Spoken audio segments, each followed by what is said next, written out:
Assalamualaikum warahmatullahi wabarakatuh. Hai, apa kabar pemirsa? Mudah-mudahan kabar baik selalu. Senang hari ini saya Indah Ardina menyatu bersama dengan Anda di acara EduTalk Jogja. Persembahan Dinas Pendidikan Pemuda dan Olahraga Kota Yogyakarta. Dan hari ini saya sudah bersama dengan 3 narasumber yang luar biasa yang nanti akan memberikan informasi kepada Anda. Terutama tentang bagaimana sekolah tunas unggul dan layanan JPD dan disabilitas tentunya di Kota Yogyakarta tercinta. Bapak Ibu sehat selalu? Sehat. Alhamdulillah. Oke, ya terima kasih. Ini dari segala kesibukan yang sekarang ini sedang dijalani, tetap berada di sini ya Bu. Iya. Dan Bapak supaya bisa memberikan informasi pada masyarakat Kota Yogyakarta. Ini sebetulnya nggak perlu saya kenalin sih, sudah famous semua gitu ya. Cuman tetap saya kenalin dulu ya, terutama bagi Anda yang barangkali ingin lebih jauh mengenal beliau-beliau, termasuk dengan program-program apa yang sekarang ini sedang dijalankan pemerintah Kota Yogyakarta melalui Dinas Pendidikan Pemuda dan Olahraga Kota Jogja. Dukungan sepenuhnya diberikan oleh DPRD Kota Yogyakarta, support seperti apa dan sebagainya silahkan ikuti podcast ini sampai dengan tuntas nanti. Namanya EduTalk Jogja. Pak Budi, sudah sehat, bahagia, semangat? Sehat. Iya, ini nggak lagi PPDB semangat. Pak. Iya, semangat. Biasanya kalau PPDB Bu, Iya. Pak Budi berlega hati untuk menerima masyarakat gitu, Iya. baik yang bertanya maupun yang komplain. Menjadi kewajiban bagi Kewajiban. pelayan masyarakat, Mbak Oke, Indah. Ya baiklah. Pak Budi Santosa Asrori, SCMSI, Kepala Dinas Pendidikan Pemuda dan Olahraga Kota Yogyakarta. Boleh disapa Ya, dulu? halo pemirsa dimanapun berada. Ya. Ini ada acara EduTalk Jogja. EduTalk Jogja ya, dari Dinas Pendidikan Pemuda Olahraga Kota Yogyakarta dengan Bapak Ibu dari Komisi D DPRD Kota Yogyakarta. Mudah-mudahan pemirsa semua juga dalam keadaan sehat. Ya, baik. Dan bahagia tentu saja ya Pak. Oke, baik. Ada Ibu Darini SIP, Ketua Komisi D DPRD Kota Yogyakarta.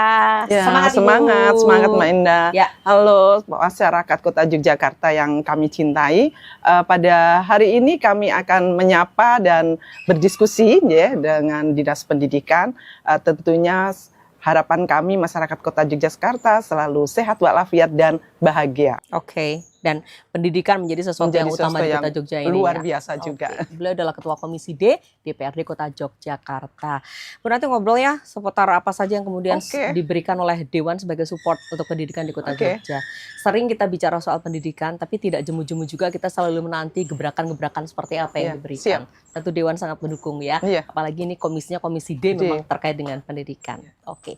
Dewannya ada 2 pemirsa. Hari ini bersama juga dengan Bapak Tri Waluko Widodo AMD, anggota Komisi D DPRD Kota Yogyakarta. Halo Bapak. Alhamdulillah. Assalamualaikum pemirsa semuanya. Harapan saya nanti obrolan kita ini meskipun santai ini bisa menjadi tambahan wawasan buat masyarakat. Khususnya nanti ada program baru dari Dinas Dikpora yaitu Sekolah Tunas Unggul, nanti seperti apa kita simak bersama-sama. Oke, baiklah, matur sembah nuwun. Ya, ngobrol 1 jam seputar pendidikan. Sebetulnya kalau ngobrol sama pendidikan itu gak pernah ada habisnya ya. Iya. Tapi memang kita batasi waktu kita 1 jam ini untuk bicara soal Sekolah Tunas Unggul dan layanan JPD dan disabilitas. Pak Budi pasti akan kasih tahu dulu ke kita informasinya seperti apa dan nanti kacamata Dewan apa gitu ya. Monggo Pak Budi. Ya, jadi kan pendidikan ini menjadi sesuatu yang terus menarik ya perhatian masyarakat karena setiap orang membutuhkan pendidikan, ya kan. Walaupun ya kadang-kadang isunya ya tidak jauh berbeda dengan isu-isu sebelumnya. Ya, Kota Yogyakarta yang dikenal sebagai kota pendidikan di Indonesia, kota pelajar, ya terus berbenah bagaimana meningkatkan layanan pendidikan kepada masyarakat semuanya lah gitu ya, agar pendidikan di Yogyakarta ini kualitasnya dapat terjaga, dapat bertahan dengan baik. Ya, semua orang bisa bersekolah, ya, sekolahnya baik, ya, hasilnya juga bagus, ya, memenuhi ekspektasi masyarakat. Itu yang paling kita cita-citakan. Maka kalau podcast pada kali ini kita membahas mengenai Sekolah Tunas Unggul, kemudian jaminan pendidikan daerah, dan disabilitas ya, Mbak Indah ya. Ini merupakan gabungan dari kualitas dan akses, ya, kesempatan untuk memperoleh pendidikan. Ya. Sekolah Tunas Unggul itu kita menyiapkan sekolah-sekolah tertentu menjadi sekolah yang berkualitas. Ya, sebetulnya kita tidak hanya satu sekolah tertentu, tapi ini menjadi pilot project bagaimana kita berupaya semua sekolah di Kota Jogja itu harus semua menjadi sekolah yang bagus, ya dilirik oleh masyarakat.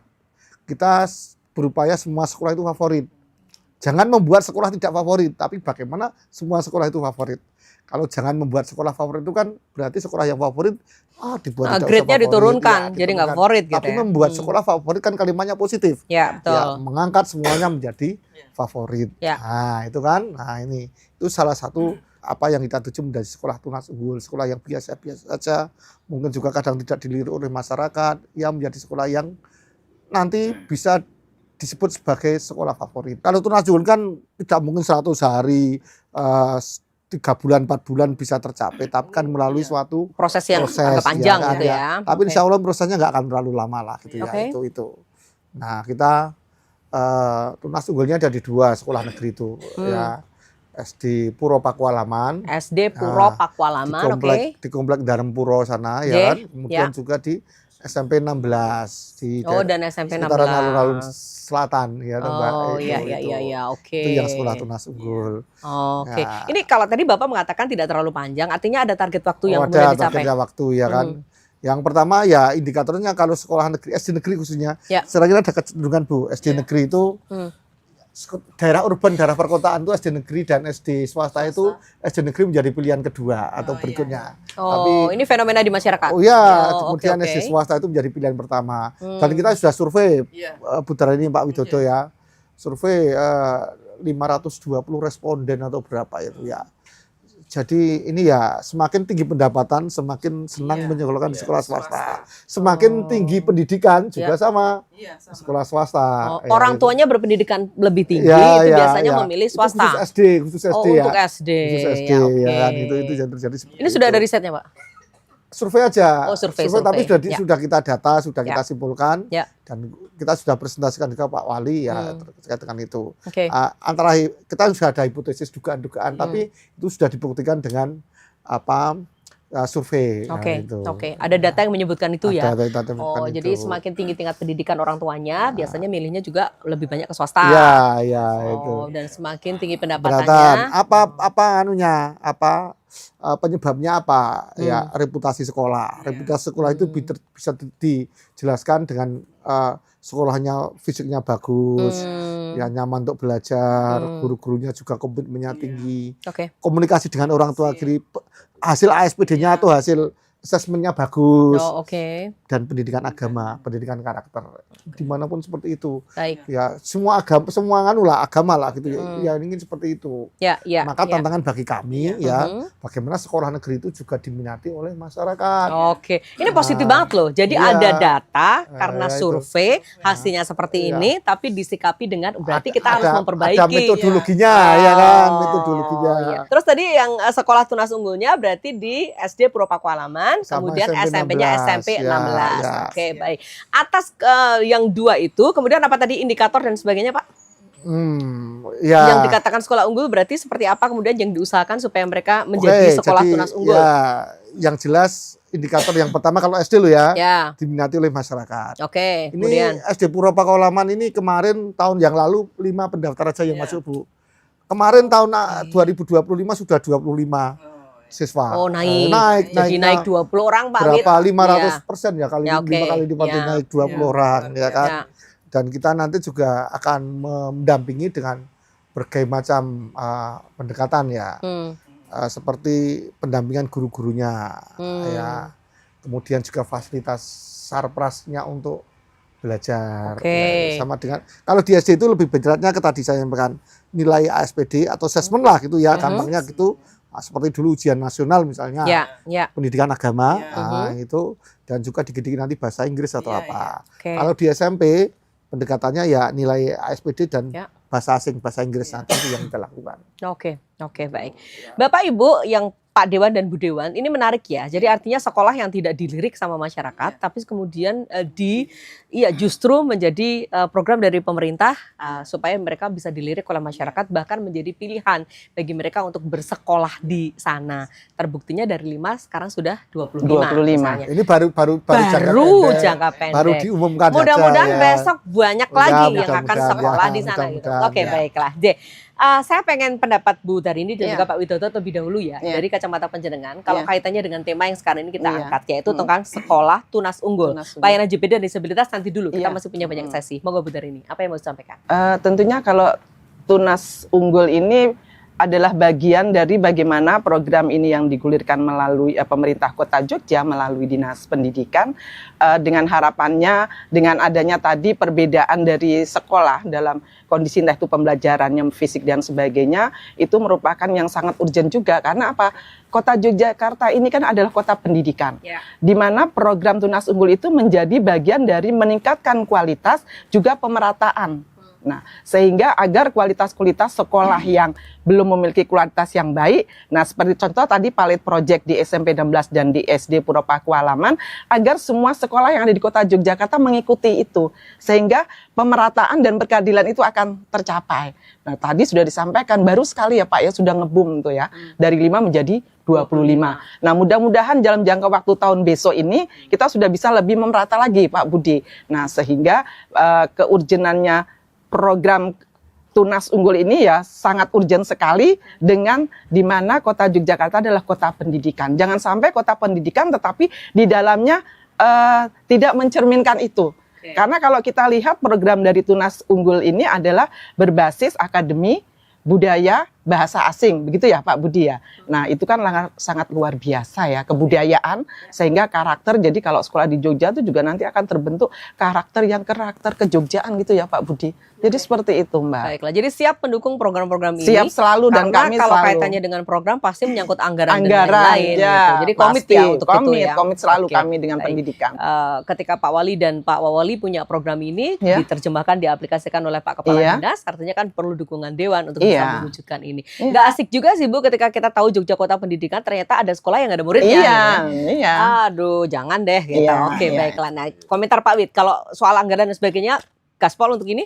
Oh, Gaspol ya. pasti. Pasti ya Pak. Oke. Kita harus berbangga ya. Ya. Dinas Pendidikan Kota Jogja ini bisa menangkap, melihat fenomena yang terjadi di masyarakat seperti tadi yang disampaikan, bahwasanya kecenderungan masyarakat itu menyekolahkan putra-putrinya itu kalau bisa di sekolah favorit. Seperti itu. Banyak ada beberapa sekolah favorit yang menjadi tujuan utama dari orang tua siswa. Kemudian seperti yang disampaikan, fenomena semakin besar pendapatan dan semakin tinggi pendidikan. Ternyata ini, nggak milih negeri. Nah, itu yang menjadi permasalahan. Kita dari Dewan sangat-sangat mendukung untuk itu, karena bagaimanapun nanti tidak ada kesenjangan antara sekolah favorit dan juga istilah sekolah favorit dan bukan favorit. Ini tadi sudah Bahkan ada. tadi yang ini tadi sekolahnya dilirik aja enggak Pak, Nah, apalagi yang itu. itu. Ini yang tentu saja Dilihat nanti sebelah mata. Kok malah nggak dilihat? Jangan-jangan merem semua Pak. sebelah mata saya yang satu agak merem. Jadi gini Mbak, ini tentu saja perlu usaha dan kerja yang ekstra juga. Karena nantinya sekolah tunas unggul ini juga selain fasilitas juga harus disesuaikan, ditingkatkan, juga tenaga pendidiknya pun juga. Nanti ada usaha untuk peningkatan kapasitas tenaga SDM-nya, pendidiknya ya, juga, agar nantinya sekolah yang biasanya cuman dilirik sebelah mata ini bisa, entah itu dengan metode pembelajaran, tenaga pendidik, dan juga fasilitas ini bisa terangkat. Seperti itu. Kalau masalah untuk sebetulnya sekolah yang tidak favorit pun, ini sebetulnya saya kira bisa. Nanti tujuan tunas unggul ini agar semua sekolah di Jogja ini favorit semua. Favorit Favorit semua. Ya, Ini ya, saya itu. kira bisa. Oke. Jadi vibes-nya positif ya. Iya. Kita Betul. berpikirnya juga selalu dengan kata-kata yang Iya, positif. positif. Iya. Jadi jangan tidak ada sekolah favorit, tapi justru semua Semua sekolah sekolah yang ada di favorit. Kota Jogja ini. Iya, Gitu ya. Itu tujuan Iya. utama. Oke. Ya. Ya, oke. Dewan pasti akan membersamai Iya. Pak Kadis dan kawan-kawan untuk Pasti bisa lah. mewujudkan ini. Karena Pak Kadis nggak akan pernah bisa bekerja sendirian ya Pak, kalau nggak didukung dengan Nggak ada anggarannya anggaran. nanti ya. Iya, oke. Iya Kak, yang herek-herek ngetak itu yang ada di depan. Oke, ini boleh diminum loh Pak, monggo Bu, silakan ya. Oke, baik. Jadi atas apa yang tadi sudah disampaikan sama Bu Dewan dan Pak Dewan, Bapak kan pasti punya perencanaan-perencanaan lebih lanjut ya. Meskipun memang sudah direncanakan akan menjadi seperti ini, tapi boleh dong Pak diceritakan ke masyarakat apa yang dilakukan Pak Agris dan kawan-kawan kaitannya supaya sekolah Tunas Unggul ini menjadi kenyataan. Ya, sekarang ini kan sebetulnya kita juga tahun-tahun mendatang ada keterbatasan anggaran di semua daerah lah sebetulnya. Oke, ya. Ya, maka sebetulnya kalau dari sisi strategi anggaran kami sebetulnya lebih banyak men-switch dari anggaran yang sudah ada untuk ke hal-hal yang lebih prioritas. Itu yang pertama. Ya, yang prioritas apa saja ini kan menyangkut kebijakan anggarannya, ya kebijakan anggarannya. Nah, kami melakukan pendampingan terhadap sekolah-sekolah tersebut. Dalam hal pendampingan akademik tadi disampaikan bagaimana agar nilai SPD atau nilai TKA atas kemampuan akademiknya itu bisa berkompetisi naik dibanding dengan sekolah yang lain. Itu ya kami melakukan pendampingan oleh para pengawas, ya, Mbak, pengawas bagaimana menyiapkan soal-soal dan sebagainya, latihan-latihan soal, bimbingan kepada anak-anak. Juga kami dalam pendidikan karakter ini bekerja sama dengan universitas-universitas juga ya, kerjasama. Jadi di-push ya Pak mereka? Di-push ya, pendidikan agama dan budi pekerti saya kira kita dan bahasa Inggris tadi itu ya, pendampingan dengan anggaran dari dinas dan anggaran dari sekolah melalui dana Bosda maupun BOS. Itu yang kami laksanakan seperti itu. Kemudian sarana prasarana ya kami lengkapi agar dapat menunjang proses belajar mengajar di tadinya gimana sih Pak di sekolah kayak gitu? Anggarannya kan lebih banyak dari sekolah. Ya kan, dari sekolah. Jadi keterbatasan anggaran. Ya. Bukan masalah keterbatasan anggaran tapi kan sama dengan sekolah-sekolah yang lain lebih banyak normatif reguler saja gitu, nggak ada pendekatan-pendekatan yang lebih tajam gitu loh. Nah, itu maka kita lebih tekankan ke hal tersebut, kita seriusi lah. Dan sebetulnya kalau jenjang SMP semua kita berlakukan hampir sama dengan sekolah-sekolah lainnya. Misalnya peningkatan bahasa asing, khususnya bahasa Inggris, dan mungkin juga dengan bahasa-bahasa yang lain, sesuai dengan keunggulan di masing-masing sekolah. Kalau SMP seperti itu. Oh, karena beda-beda ya Pak ya? Beda-beda lah. Gitu. Ketersediaan sumber dayanya juga beda-beda kan. Ya, tapi yang dasarnya bahasa Inggris umum yang itu ya. Itu kalau di sekolah itu kalau pendidikan agama sebenarnya kita sudah memiliki pendidikan agama berbasis afeksi. Ya suka atau tidak sebenarnya kalau kenapa di SD itu karena lebih suka sekolah swasta. Karena kebanyakan masyarakat itu kan akan menanamkan nilai-nilai agama di tambah usia dini itu yang nah Pak Wali sudah pesan ya yang penting misalnya kalau yang muslim bisa hafal juz amma gitu, juz 30 kan gitu. Yang one juz. Kristen Katolik nanti afeksi apa di setiap kelas 1, kelas 2, kelas 3 bisa apa, kita sudah 5 agama yang pendidikan agama berbasis afeksi sudah ada panduannya sebetulnya ya itu tinggal penekanan sebetulnya itu. Baiklah, berarti yang SD tadi sekarang sudah punya 25 murid ya yang untuk baru ya. Contohnya seperti itu ya. Contohnya baiklah. Jadi pada proses yang kemudian dijalani sama teman-teman yang di sekolah unggulan ini, Turas Unggulan ini itu benar-benar menjadi perhatian khusus bagi dinas supaya terwujud nyata, bukan hanya sebuah program saja. Indikatornya harus jelas kan gitu ya kan. Ini disambut baik dengan sekolah yang bersangkutan Pak? Disambut baik. Ya. Semangat sekolah-sekolah itu. Ya, baiklah. Jadi supaya gayung bersambut ya Pak, bukan hanya sebagai program dari pemerintah, tapi sekolah sendiri punya kerentek yang luar biasa untuk bisa mewujudkan itu. Pernah nggak Pak komunikasi sama pihak sekolah, kenapa menjadi seperti ini? Kenapa kok sampai dengan tidak dilirik dan sebagainya? Ini gejala umum di sekolah negeri, SD negeri sih kayak gitu. Jadi sebetulnya ini fenomena yang ada di masyarakat memang seperti itu. Iya, itu gejalanya itu penyebabnya itulah tadi yang saya sampaikan tadi itu. Keterbatasan dan sebagainya ya. Kenapa kok bisa seperti itu? Ya hasil survei tadi itu sebetulnya. Sekolah berbagus itu kan sebetulnya berasal dari atmosfer atau suasana pembelajaran di sekolah tersebut bagus. Dan ini diciptakan dengan adanya program ini. Kenapa kok bisa terjadi seperti itu? Karena latar belakang orang tua juga dari orang-orang yang peduli care terhadap pendidikan. Itu saja yang paling penting itu. Maka bertemu di satu kelas, kepentingannya sama, pengen maju belajar, gurunya lebih mudah dalam memberikan pembelajaran.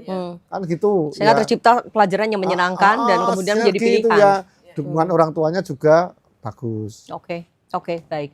Luar biasa. Baik.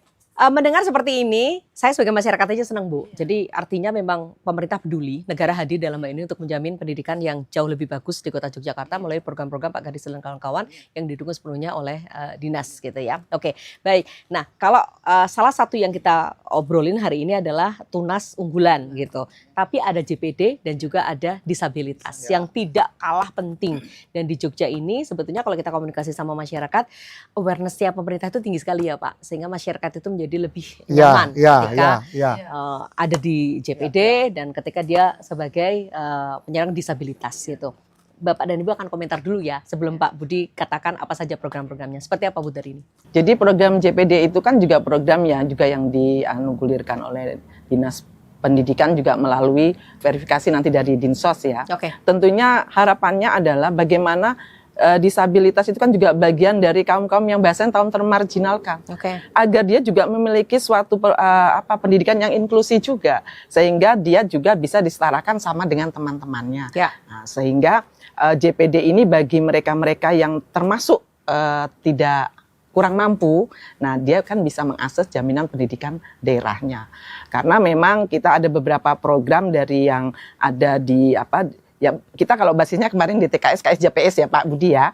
Terus sekarang lagi ada namanya data sen. Nah, itu golongan-golongan yang tidak masuk dalam 1-2 gitu ya, seperti itu. Nah, dia bisa mengakses jaminan pendidikan daerah. Di mana jaminan pendidikan daerah itu sendiri juga berkepihakan terhadap teman-teman disabilitas. Nah, yang mana teman-teman disabilitas juga kan juga macam-macam ya, ada yang mampu, orang tuanya juga ada yang kurang mampu. Dan itu juga sudah terakses dan harapannya adalah kebersamaan sehingga teman-teman disabilitas itu kan kita dengan sekolah inklusi itu kan dia disamakan. Dia disamakan, cuman ada pendampingan khusus ya Pak Budi ya dengan gurunya. Tetapi dia dalam posisi yang sama, tidak ada kekhususan sampai pada infrastrukturnya. Jadi sama dengan yang reguler. Nah, bagi mereka yang tidak mampu kan bisa masuk tuh ke negeri. Kalau negeri udah gratis ya Pak ya. Nah, kalau ternyata dia tidak masuk ke negeri sudah penuh, kan dia harus ke swasta. Nah, dia bisa mengambil memakai program itu apabila dia tidak masuk dalam dalam peserta yang masuk dalam golongan datasen itu. Seperti itu. Begitu kan Pak Budi? Jadi nanti Bapak akan melengkapi ya secara teknisnya seperti apa. Tapi kacamata Dewan mengatakan itu. Ini kepedulian negara dalam hal ini pemerintah Kota Yogyakarta didukung oleh Dewan gitu untuk bisa memfasilitasi teman-teman yang tidak mampu yang dan tidak juga mampu disabilitas dan dia belum masuk dalam daftar. Kalau dulu kita ada namanya DTKS. DTKS itu jadi data mereka yang nanti masuk ke KSJPS yang mendapatkan bantuan secara nasional kan itu ya pakai program dari pusat. Nah, ini pemerintah Kota Yogyakarta buat suatu kebijakan program yang sangat luar biasa. Jadi mereka yang tidak masuk dalam data itu, yang sekarang data sen itu, nah dia bisa mengakses JPD dengan itu namanya bantuan kurang iur ya Pak ya, bayar sekolah seperti itu. Jadi ini yang bikin Pemkot sendiri ya? Luar biasa. Boleh tepuk tangan nggak sih? Boleh loh sebetulnya. Boleh. Iya kan? Jadi memang apa ya Pak, jaring pengaman bener gitu. Jadi mereka yang nggak masuk ke sana difasilitasi dengan ini. Ini awal mula tahun berapa Pak sebetulnya kalau boleh tahu? JPD itu sudah ada sejak tahun 2007 ya Pak ya. Jadi ini sudah itu kan lama sebetulnya kita 2 UPT itu jaminan pendidikan daerah dan unit layanan disabilitas itu adalah UPT yang ada di Dinas Pendidikan Pemuda Olahraga untuk afirmasi kebijakan bagi masyarakat yang masih perlu dibantu, Mbak. Itu jadi jaminan pendidikan daerah ini bagaimana kita menuntaskan dulu asal mulanya itu wajib belajar 12 tahun sampai jenjang SMA, SMK. Sekarang itu kita rata-rata lama sekolah paling tinggi di hari ini Pak Indonesia. Se-Indonesia kita 12,12 tahun. Ya, rata-rata lama sekolah. Rata-rata lama sekolah diukur dari penduduk usia 21 atau 25 tahun ya. Ke atas itu orang Jogja itu rata-rata lama belajarnya berapa tahun. Kalau dijumlah kan bisa. Kalau SMA sampai SMA berarti 12 tahun. Kali perguruan tinggi berarti 16 tahun kurang lebih ya. S2 ya 17 tahun lah atau berapa gitu, 17 lebih lah. Nah, kita rata-rata lama sekolah 12,12 tahun. Jadi sudah lulus dari SMA. Sudah dari SMA. Ada 2 cara untuk Ngukur itu. memperpanjang memperlama rata-rata masa sekolah. Oh, oke. Yang pertama jangan sampai ada anak putus sekolah. Ya, Oke. toh. Maka anak-anak sekarang yang bersekolah itu harus di-push jangan sampai berhenti bersekolah. Nah, apa permasalahan masalahnya kadang-kadang yang paling banyak adalah biaya. Iya. Maka jangan, itu kan intervensinya lebih mudah pemerintah sebetulnya terformulasikan dengan baik itu loh. Anggaran berarti intervensi anggaran, tapi juga ada masalah kultur. Memang dia tidak mau masuk sekolah, itu yang sulit. Oh, malah justru susah yang itu daripada nggak ada biaya ya? Iya, nggak ada biaya. Ada biaya bisa diselesaikan sama penjenengan gitu. Yang kedua itu kan yang anak sekolah yang sudah tidak bersekolah lagi, udah yang berusia lah, sudah sepuh, maka bisa masuk paket A, paket B, paket C.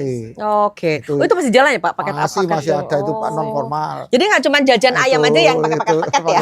Ya, itu 12,12 tahun kan sudah rata-rata lulus SMA. Kalau yang harapan lama sekolah, harapan lama sekolah itu anak-anak sekarang yang bersekolah itu harapannya berapa tahun? Sudah 17,62 tahun. Oh, berarti memang semangatnya untuk sekolah tinggi. Sudah S1, sudah S2. Tambah lagi ya. Harap anak-anak sekarang yang bersekolah itu. Oke, baiklah. Berarti semangat untuk belajar, iklim pendidikan itu bagus Pak berarti. Sehingga JPD itu sebenarnya sangat menolong Bu.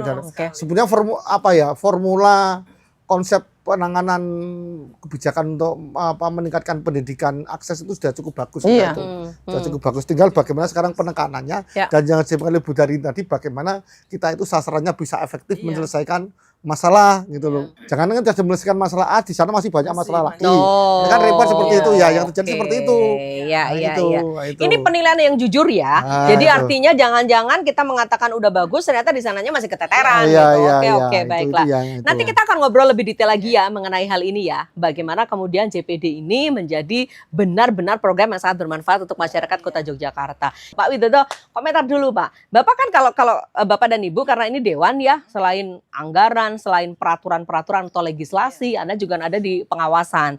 Bapak dan Ibu kan sering turun ke lapangan ya. Jadi artinya kan Anda ke masyarakat gitu, karena wakil rakyat ya. Karena rakyat juga seringkali ngadu ke dewan gitu. Masih susah nggak sih ini mengakses itu dan sebagainya. Selama ini kalau kita bicara soal JPD, ada yang komplain nggak ke Bapak? Ke Ibu gitu? Ya ada. Oke. Ada. Apa tuh Bu kira-kira? Jadi gini, sebenarnya kita kan sosialisasi itu sudah cukup banyak ya, dari Dinas Pendidikan dan kami juga dari legislatif juga kita punya juga yang namanya kita reses kan juga kita menyampaikan berapa hal program. Jadi masih ada masyarakat juga yang belum tahu karena apa? Setelah saya lihat sendiri, kadang-kadang masyarakat tuh pengen mau belajarnya, pengen taunya nek butuh. Nek pas butuh gitu. Kalau enggak kadang-kala besok aja lah gitu loh. Sehingga butuh biak-biakan gitu ya. Iya.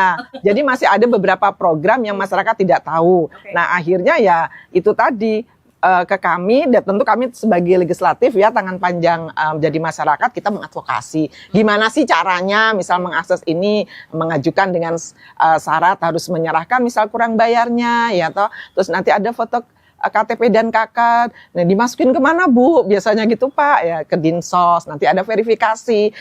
Setelah hasil verifikasi, apakah memang pemohon ini masuk dalam kategori itu untuk mendapatkan itu. Kalau masuk berarti head. Setelah verifikasi, head langsung diberikan ke dinas terkait, Dinas Pendidikan, begitu ya Pak Budi. Tapi kalau nggak masuk berarti ya udah. Iya, nggak ada rekomendasinya itu. Oke. Seperti itu. Nah, tetapi yang terjadi, memang kita kan juga masih ada data ya Pak Budi. Masalah data itu masalah yang sangat penting sekali di dalam sebuah pelaksanaan implementasi program kebijakan. Karena kalau datanya itu tidak sesuai, ya itu tadi masih ada bolong-bolongnya. Jadi program... Data apa nih Bu?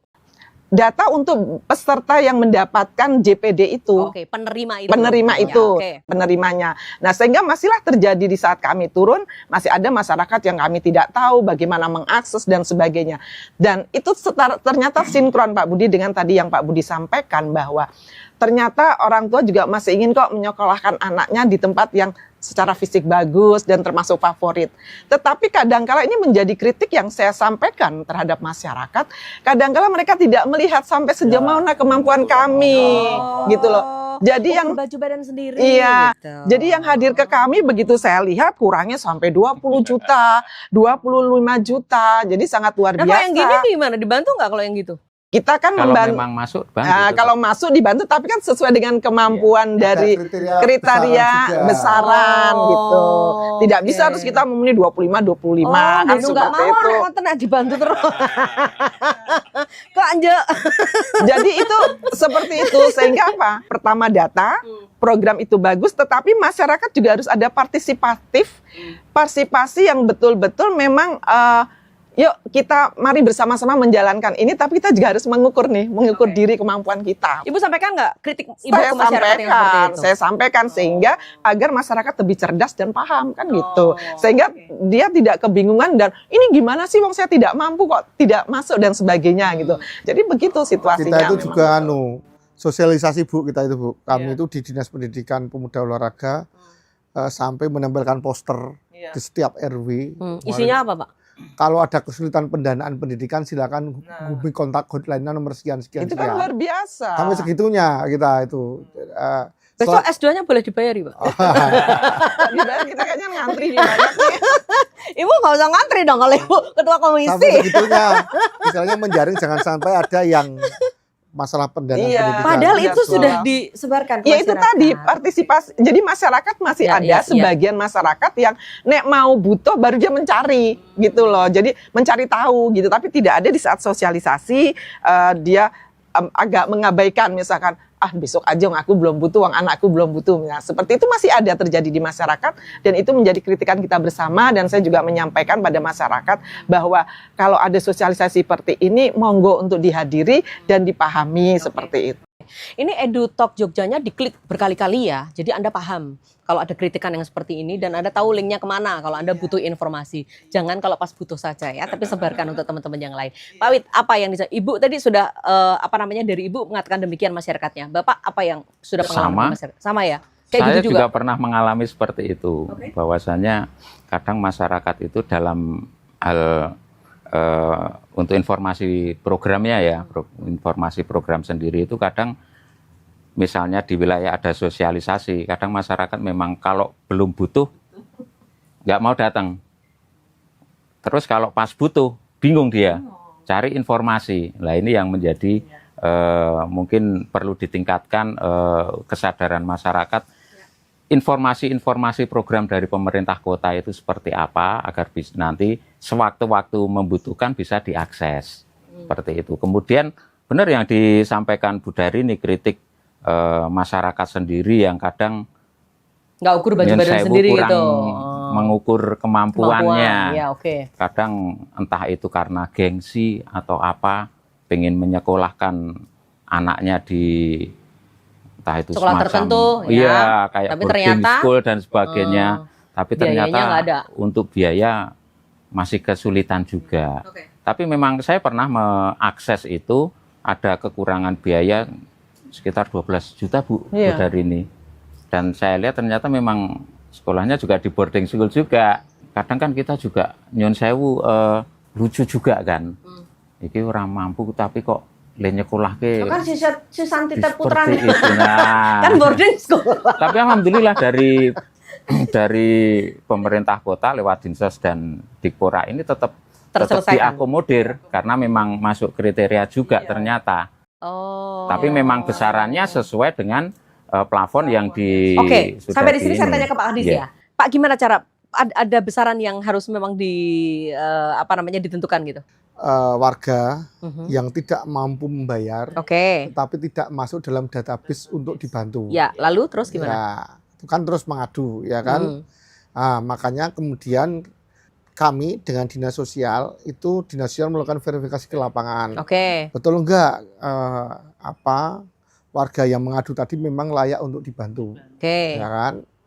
Kalau itu tidak masuk kriteria untuk dibantu, ya enggak dibantu. Oh, enggak jadi dibantu. Ya, tapi kalau itu masuk dalam kriteria dibantu, maka akan mendapatkan bantuan dari jaminan pendidikan daerah. Itu tadi kan bisa 12 juta juga full akan dibantu. Nanti dulu. Kesusu Pak. Masyarakatnya kesusu pemirsa. Nanti dulu.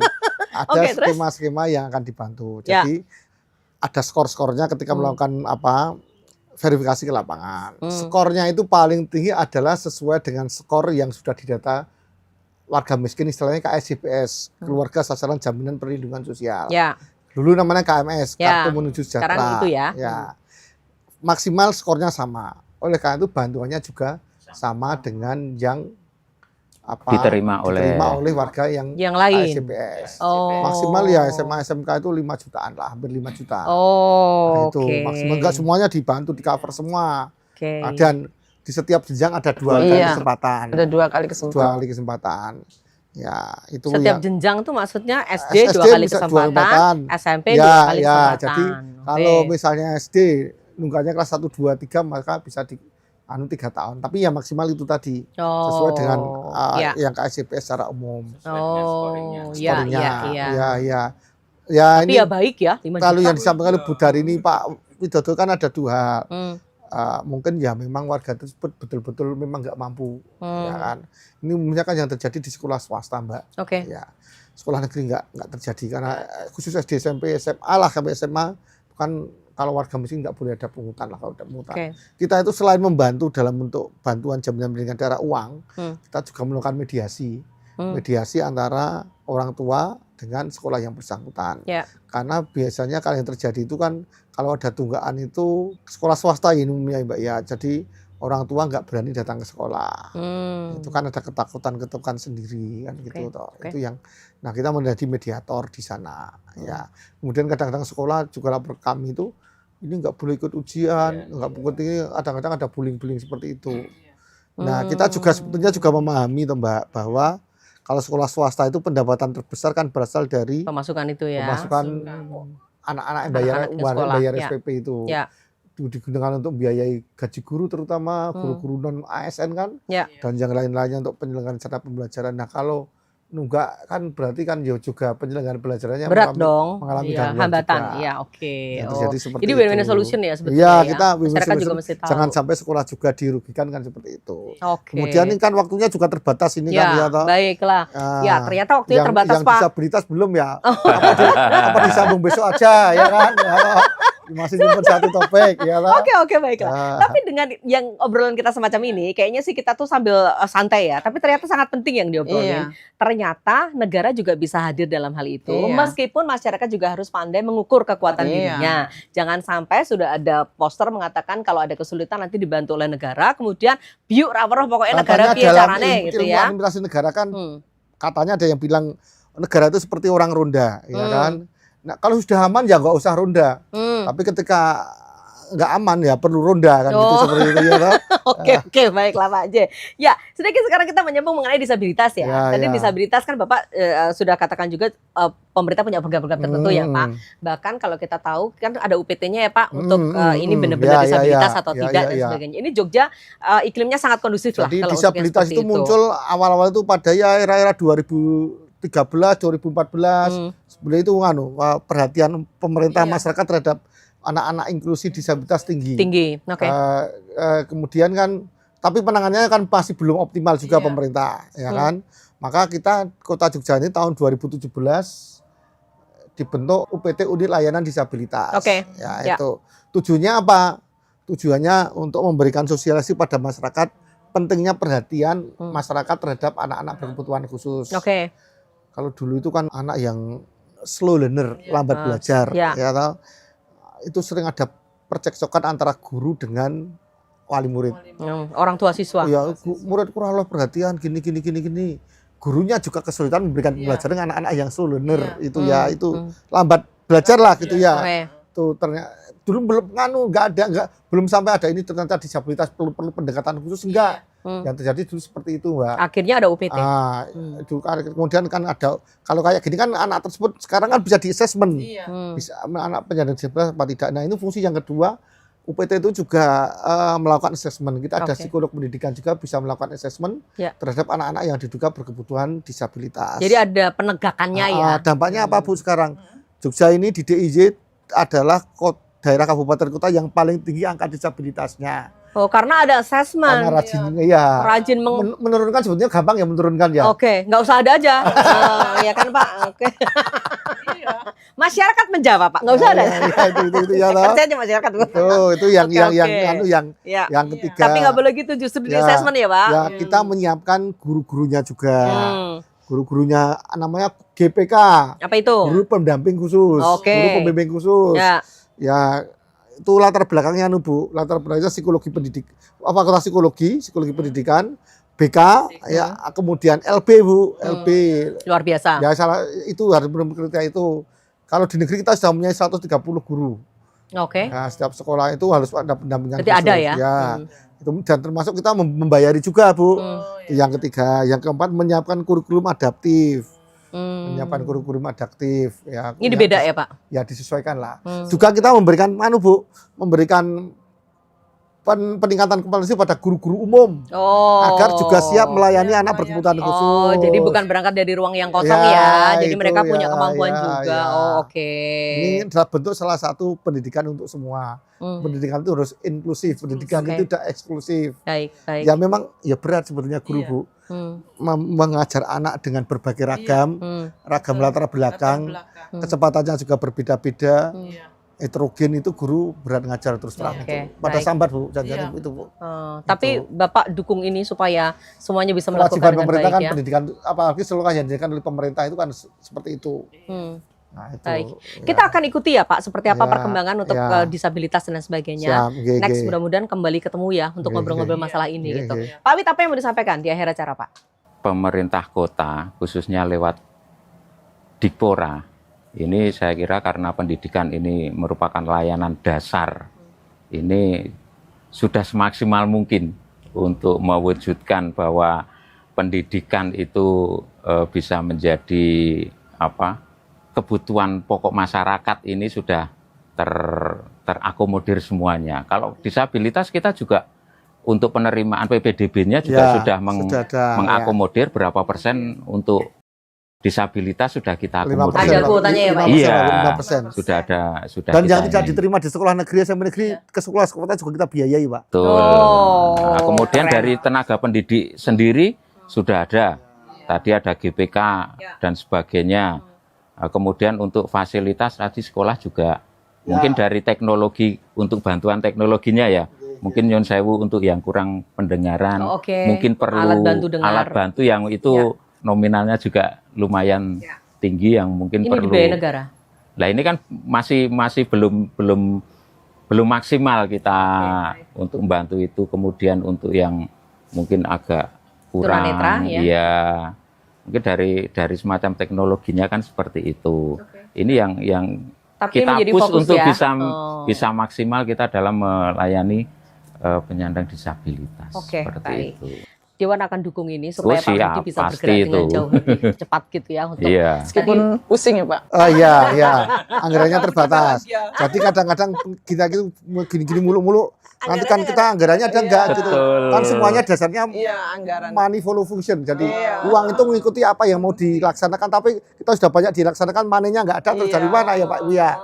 Kadang kita otot-ototan di rapat anggaran itu, Pak ini menjadi prioritas harus dialokasikan segini.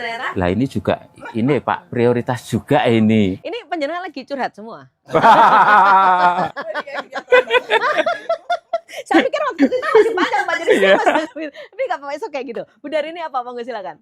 Baik, tentunya dengan program yang sudah disampaikan Pak Budi selaku Kepala Dinas dari Dikpora, itu sudah sangat luar biasa ya. Kota Yogyakarta ini sudah mencerminkan sebagai kota pendidikan ya betul-betul tidak hanya sekedar slogan saja, tapi sudah jadi kebijakannya, infrastruktur dan sebagainya. Cuman yang menjadi penekanan saat ini juga, karena kita juga punya namanya selain anggaran dan pengawasan, yang pertama adalah untuk di anggaran, tadi disampaikan oleh Pak Widodo, bagaimana nanti kami dalam posisi, karena itu menjadi kebutuhan dasar, mesti kita harus kita push. Tetapi seperti tadi Pak Budi, kita harus melihat nih, anggarannya seperti apa, anggaran yang ada seperti apa. Nah sehingga nanti kayaknya kita harus menghitung terbalik Pak Budi. Jadi gini, masukannya berapa dulu, ya toh?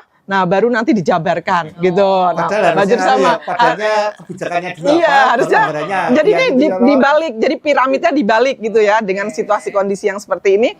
Misalkan ini sudah ada nih masukannya nih, yang masuk anggarannya ada berapa nih? Nah baru dijabarkan. Tetapi kan tidak bisa kita hanya selesai sampai di situ. Di mana namanya pendidikan itu, apalagi kita berbicara tentang pendidikan inklusi, itu harus dijalankan dan harus dilakukan. Sehingga bagaimana nanti caranya kita harus bekerja sama eksekutif, legislatif untuk bisa mewujudkan itu. Karena ini program yang sangat luar biasa gitu menurut kami, dan kami sangat concern untuk khususnya kami di Komisi D yang berbicara juga mitra dari kami, dan tentunya saya harapannya pada masyarakat program yang baik sebaik apapun kalau tidak ada partisipasi dan keterbukaan dari masyarakat luas tidak akan pernah mencapai keberhasilan output yang atau outcome yang luar biasa. Outcome-nya akan sulit dicapai gitu. Jadi monggo masyarakat Kota Jogja, ini adalah tempat kauruh juga loh Pak. Ini hari ini kita menyampaikan pada masyarakat, mari kita saling membuka diri agar program ini bisa berjalan secara maksimal dan pencapaian yang luar biasa. Amin, amin. Mudah-mudahan dalam porsi kita masing-masing kita bisa berkolaborasi dan sinergi untuk mewujudkan cita-cita Jogja yang lebih baik, terutama di bidang pendidikan. Jereng-jereng anggaran adalah kunci. Matur Sumanuwun Pak Budi, terima kasih. Bu Darini matur Sumanuwun, Pak Widodo terima kasih banyak. Selamat bertugas kembali. Tapi informasi yang sekiranya hampir 1 jam ini kita jalani, kita berikan ke masyarakat, mudah-mudahan bermanfaat ya untuk siapapun. Sampai ketemu lagi Pak dan Ibu dalam next episode di EduTalk Jogja yang akan datang. Baik, Anda pemirsa yang sudah menyaksikan acara ini mudah-mudahan terserahkan, mudah-mudahan menggenapi informasi yang Anda butuhkan, khususnya tentang pendidikan. Persembahan Dinas Pendidikan dan Pemuda dan Olahraga Kota Yogyakarta didukung oleh DPRD Kota Jogja. Saya Indah Ardina menutup EduTalk Jogja kali ini. Sampai jumpa.